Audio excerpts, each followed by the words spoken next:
বাংলাদেশের ক্ষমতাচ্যুত প্রধানমন্ত্রী শেখ হাসিনাকে ভারতে বসে বারবার বক্তব্য দেওয়ার সুযোগ দেওয়া হয়েছে বলে ভারতের বিরুদ্ধে এবার অভিযোগ বাংলাদেশের স্বরাষ্ট্রমন্ত্রী সালাউদ্দিন আহমেদের।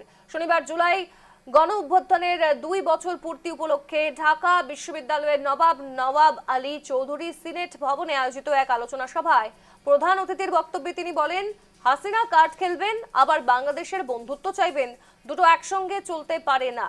হাসিনা কার্ড খেললে বন্ধুত্বের সম্পর্ক নিয়ে নতুন করে ভাববে বাংলাদেশ, বললেন বাংলাদেশের স্বরাষ্ট্রমন্ত্রী সালাউদ্দিন আহমেদ।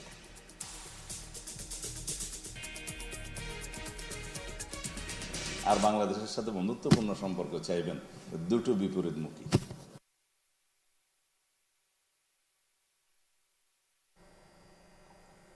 আপনারা হাসিনা খেলবেন আর বাংলাদেশের সাথে বন্ধুত্বপূর্ণ সম্পর্ক চাইবেন, দুটো বিপরীতমুখী।